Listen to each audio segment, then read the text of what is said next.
Hello everyone. Good morning, children. Today we are going to start lecture number 2 of chapter 6. We had done lecture number 1. In lecture number 1, we learned about cooperative society, then characteristics of cooperative society. And now we start the remaining characteristics of cooperative society. So come to the page number 58 or 59.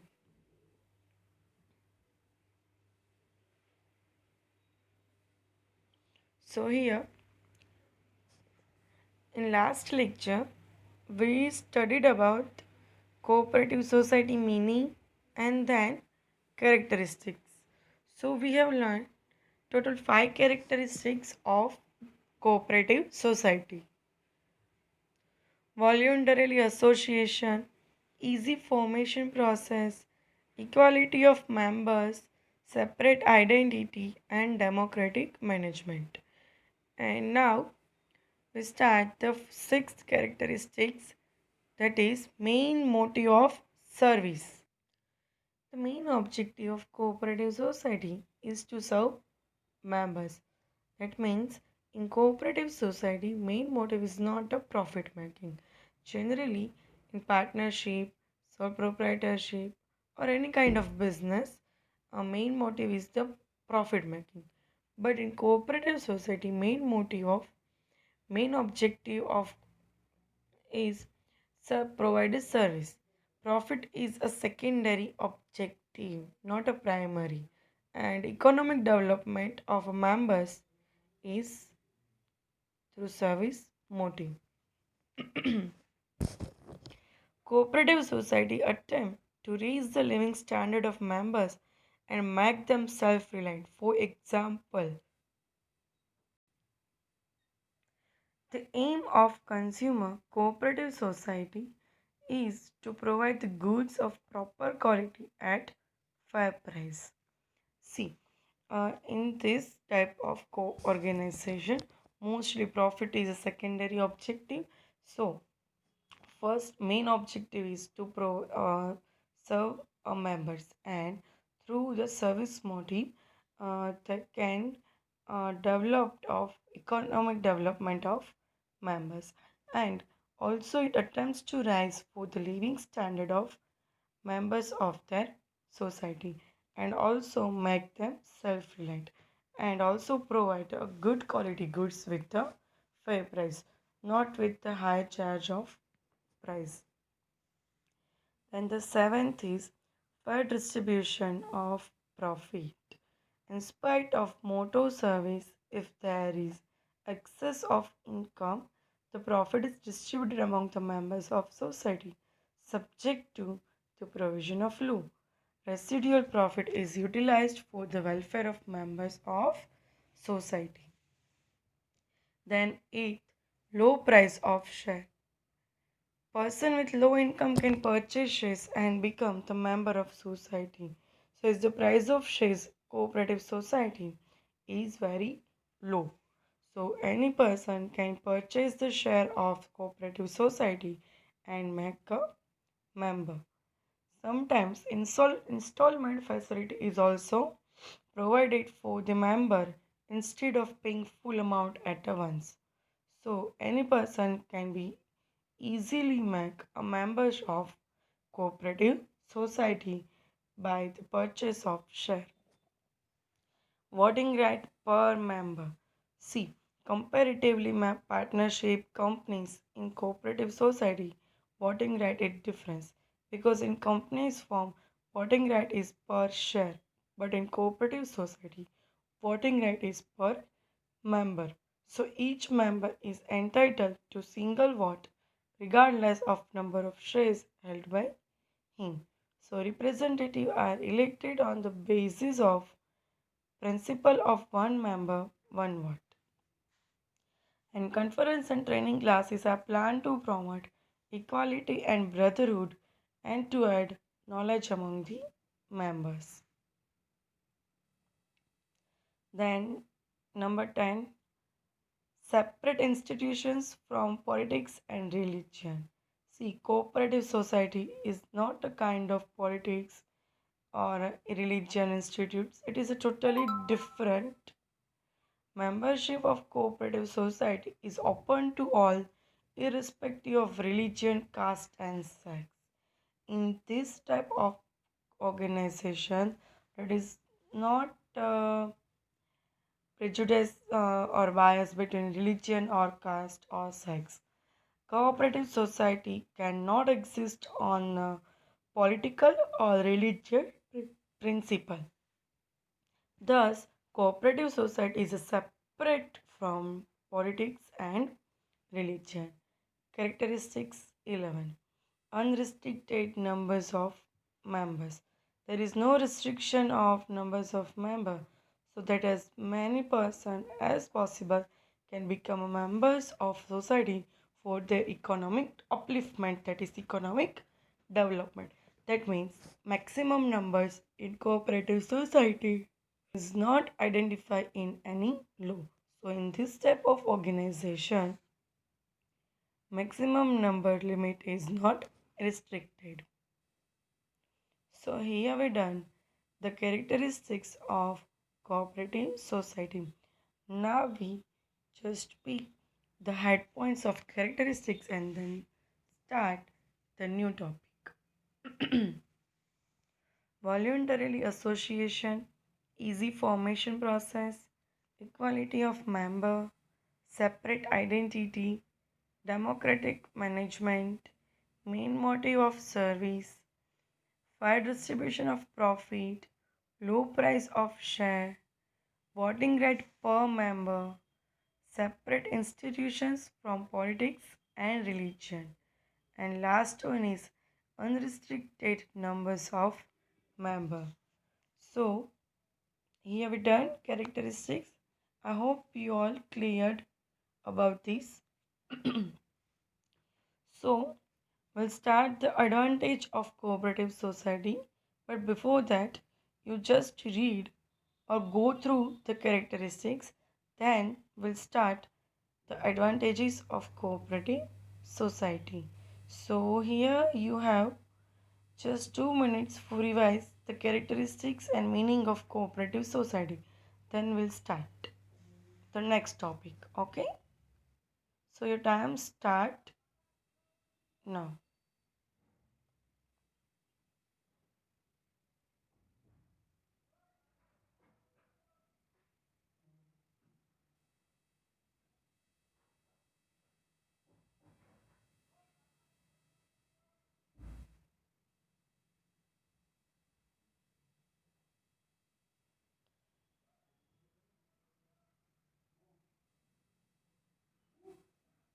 Okay? Complete. See students, not read a one by one word, just go through. ऊपर ऊपर से read करो बस.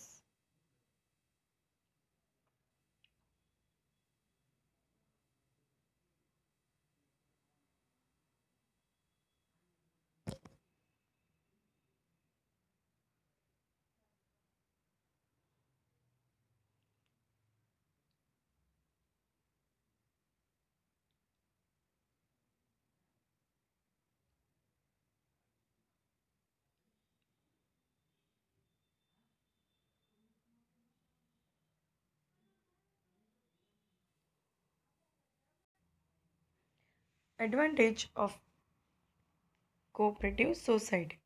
First one, easy formation process. I hope कि आप लोगों के characteristics reading complete हो गई ना. Okay. So easy formation process in cooperative society there is no lengthy or legal formalities are required for the formation of cooperative society. Only 10% come together voluntarily and can get it registered with the registrar of cooperative society and then easily start a cooperative society.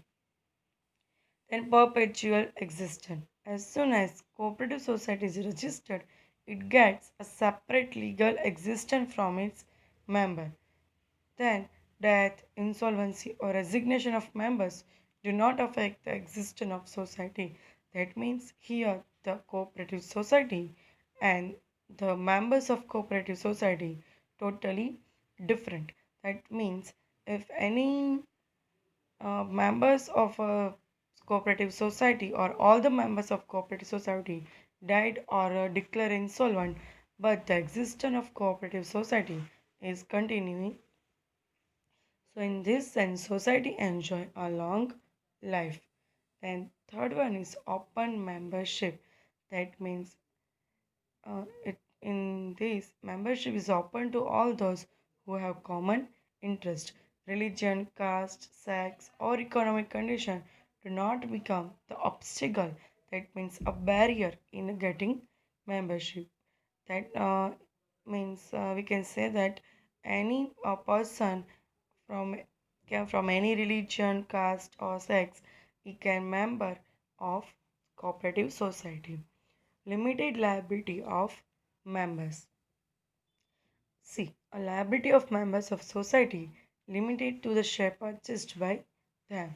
So it is also a one advantage compared to partnership. Then government assistance. So financial assistance is provided by the government. Just to society for the member oriented and service oriented activity.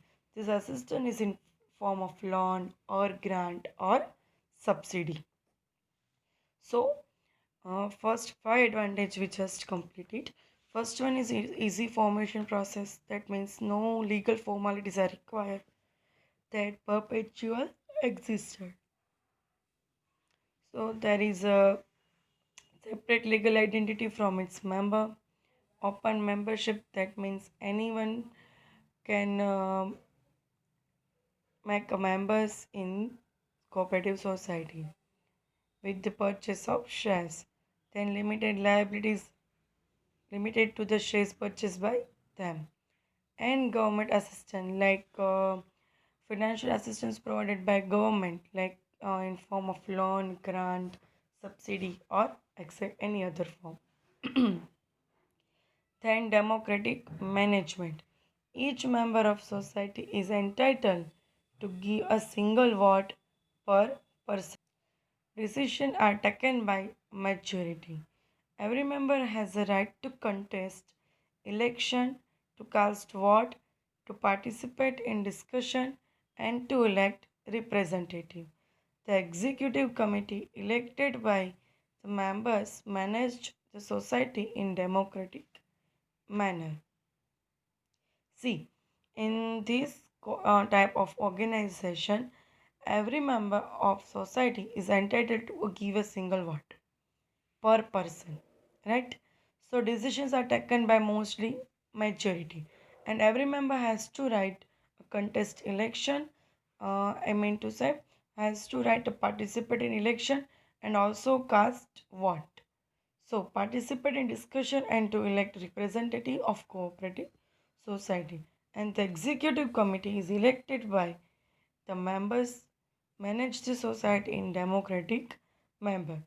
Or totally like our country's election, because our country is also democratic country and election is also done by democratic manner. Then less administrative expense. So cooperative society is totally based on principle of thrift. So honorary service of member is available in the management, and it is also economically and advertisement expense is not incurred. So that's why the advertisement expense is sad and admin expense is less comparatively to the others form of organization. Then special class of customer. Mostly the members are these customer because members uh, become for the benefits of cooperative society.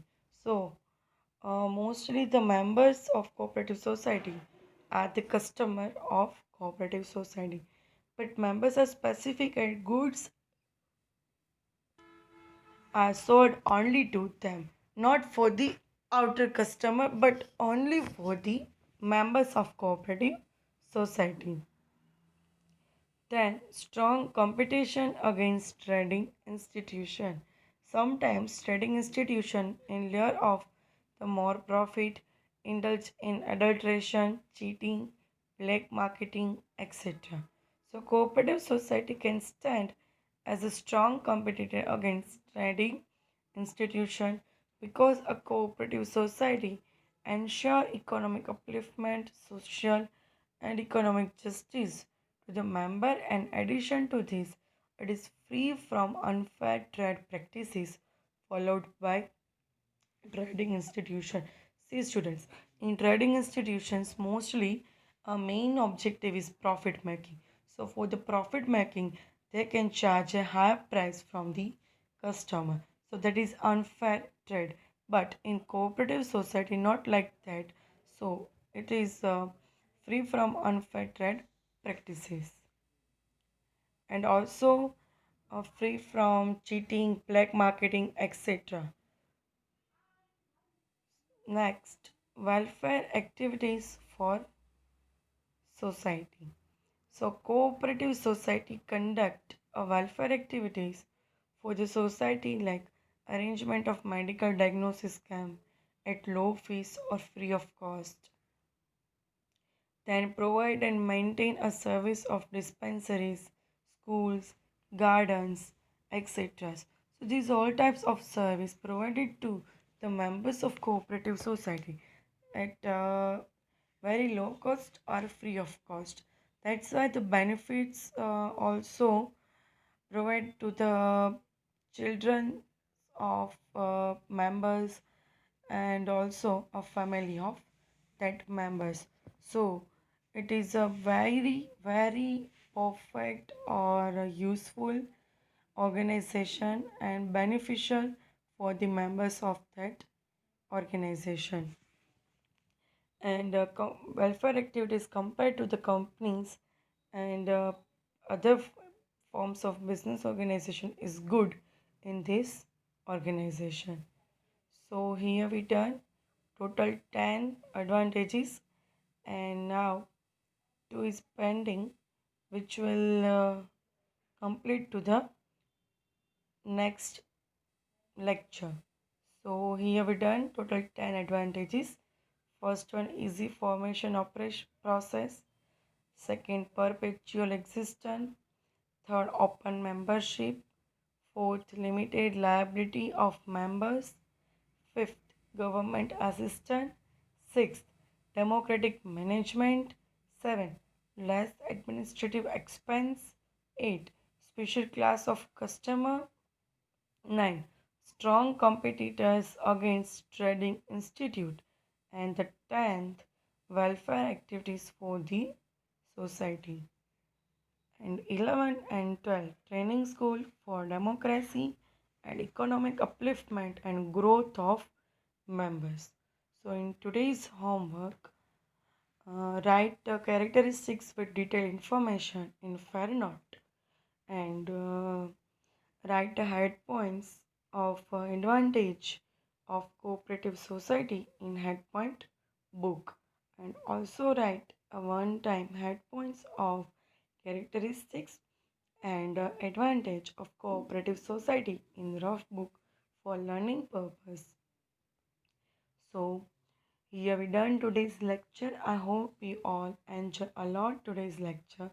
And now we try to cover only one topic in one lecture because if I complete the more than one topic in a single lecture, then your burden is increases. So I try to cover only half or a one lecture in single lecture, one topic in single lecture. So here we done. Complete your homework and submit with your class teacher. Okay. So goodbye everyone.